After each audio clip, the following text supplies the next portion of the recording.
Graduation night in Seoul had always been a shimmering, combustible rite. Proud parents in the auditorium, the boisterous laughter echoing past the maple wood stage, the murmur of ambition stitched to every overdressed teenager. That evening, the school curtains drew open on me in an ungainly, awkward spotlight, the last speech of the night. My paper trembled as I clutched it like a lifeline, the words, "What I'll become," in bold, unblinking font at the top. The previous speakers had all painted their futures in shining corporate brushstrokes, doctors' lab coats, marketing power suits, law firm views of the Han River. I took my first step onto the platform, heart citrus bitter in my throat. My voice cracked even as the first sentence crossed my lips. "If you ever come to my shop, the first thing you'll smell will be butter and vanilla." A staccato gasp from the front row, then a flutter of laughter from somewhere mid-audience. I scanned anxiously. My father's mouth was pulled tight, his gaze cold as winter rain. My mother frowned into her program. Sunmin from math class actually rolled her eyes. I pressed on, my voice thin but determined. "I want to open a patisserie here in Seoul. I want to travel to Paris and learn what it means to turn simple flour and sugar into." The microphone squealed, then sputtered out with a rough cough. The vice principal, flustered, crossed the stage towards me. His hand waved me away a little too quickly. "Thank you, Hyun-soo. Let's give a hand to our culinary artist." His sarcasm was a slick knife.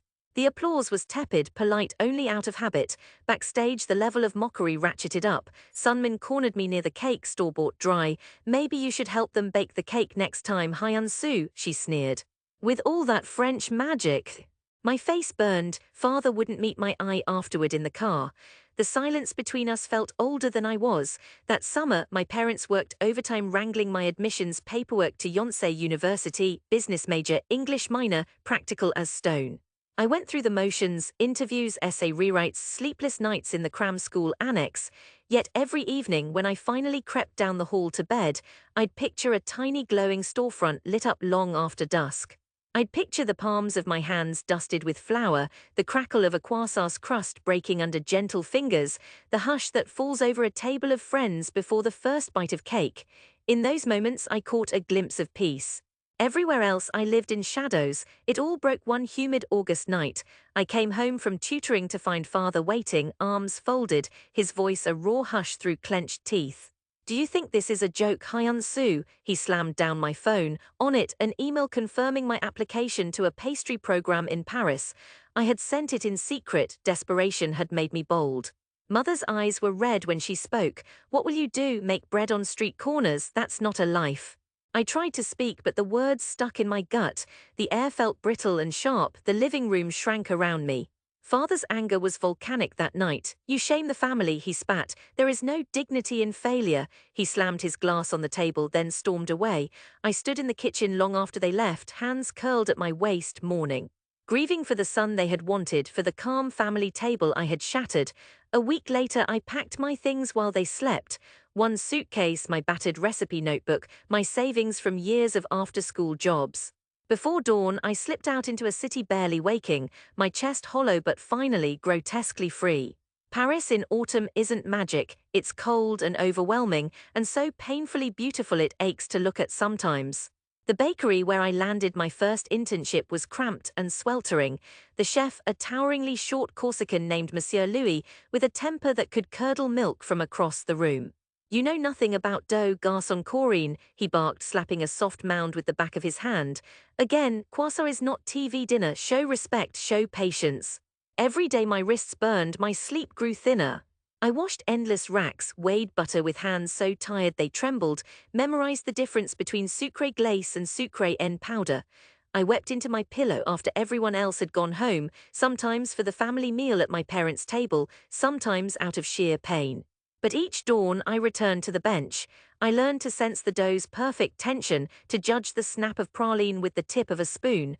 I learned that burnt pastry smells like heartbreak, that vanilla pods sliced open release a perfume so sweet you'd think you were near tears. Most nights I staggered home through rain or biting wind. I called my family twice a month, trailing off to voicemail. Father never picked up. Mother's conversations were polite, distant. "Eat well," she'd say at the end, softer. "We are praying for you," then air and static. I kept their photos by my bedside, half reminder, half self-punishment. 3 years blurred by. First I was promoted, then I won a minor pastry contest. The day I signed my name to the lease on a ghostly little shop in the 3rd arrondissement, the agent barely looked at me. "You do not look like a patissier, M. Kim," she mused. My hands, pale and nicked, disagreed.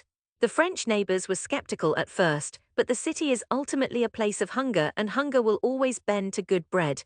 The day the Paris Tribune printed a tiny notice, La Boutique High-end delectable croissants, flavors from Seoul to the Seine, my persistent ache eased just a sliver. But my name was a pebble in the wide ocean of Paris. Some nights I'd walk the streets wrapped in my baker's whites. I'd watch other people celebrating family gatherings, the luminous hush of daily life. I sometimes wondered if success tasted like anything, if the hunger for one thing always left a hollow where another should have been. When the Michelin inspector finally came, quiet little woman, glasses pushed high up her nose, she scribbled notes, ate alone, then disappeared into the autumn drizzle.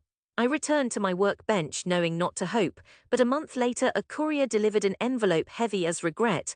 The first Michelin star glittered at me from the page. My hands shook. I wept on the floor, cracked by relief and grief in equal measure. A line formed at the door that weekend. French tourists, Korean visitors flush with homesickness, even a few critical food columnists from Seoul who peered at me as though I were a rare bird. My social media sizzled. "Seoul pastry prodigy storms Paris," they wrote. My parents, of course, said nothing. I sent copies of the reviews, each one returned in silence. 5 years after I fled, the ache for home melted into something fierce and uncertain. Success, I realized, is a hollow pie if you eat it alone.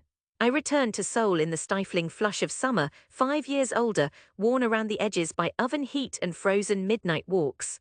My suitcase was heavier this time, stuffed with cookbooks and the jacket with my name embroidered on it, a medal from the Paris Pastry Festival wrapped in tissue.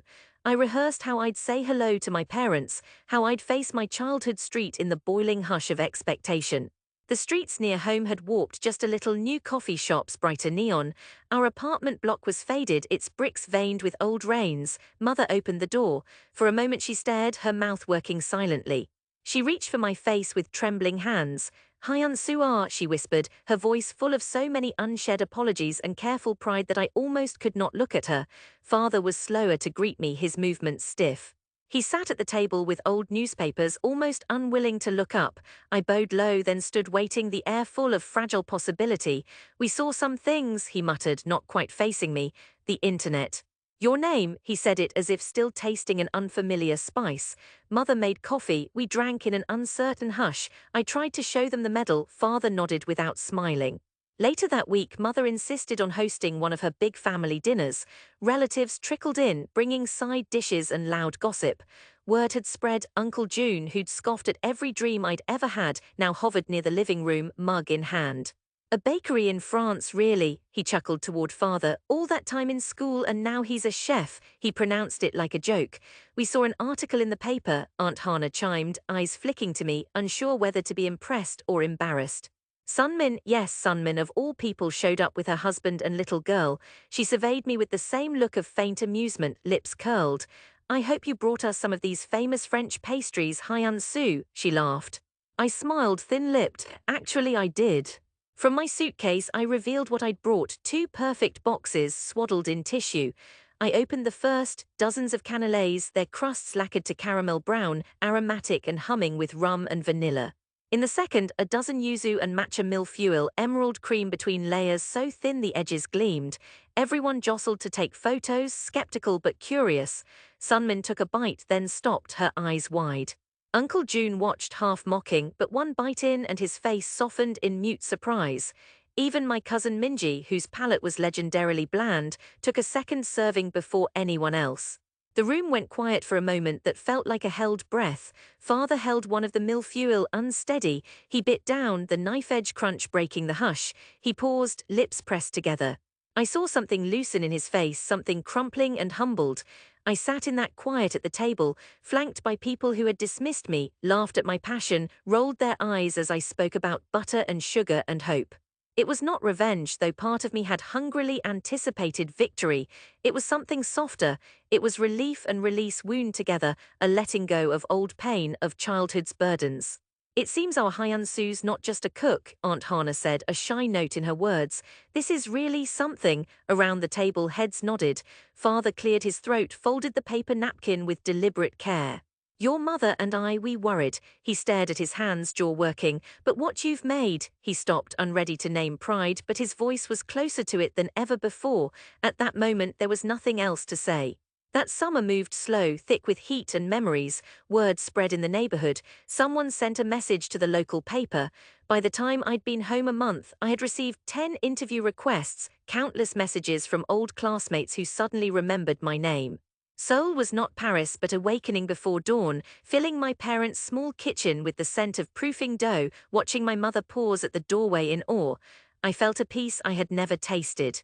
Father and I began to walk the nearby river path some evenings. The first times were silent. Eventually he asked about the secret of lamination, about why butter had to be so cold. It's patience, I explained, and respect for the process. He seemed to understand more than I expected. 2 months later, I opened a pop-up bakery near the old family apartment. Seoulites waited in winding lines down the block, curious, hopeful, hungry. Old neighbors smiled at me, proud by proximity. Even Sunmin brought her little girl, who licked whipped cream from her fingers, eyes shining. On opening day, my parents stood in front amid the crowd. Father wore his best shirt, eyes rimmed with moisture. When the first customer bit into a croissant, the look on her face, astonishment, then joy, was more powerful than any magazine cover, sharper than any trophy. By the end of the day, every pastry was gone.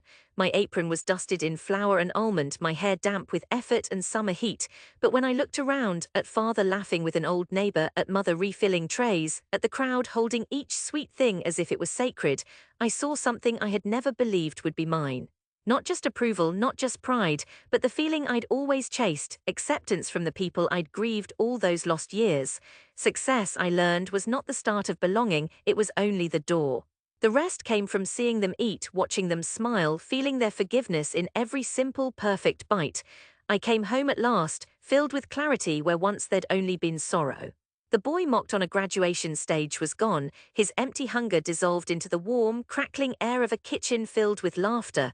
And in that room, in that gentle, redeeming moment, I knew I had made something not just beautiful, but finally beautifully enough.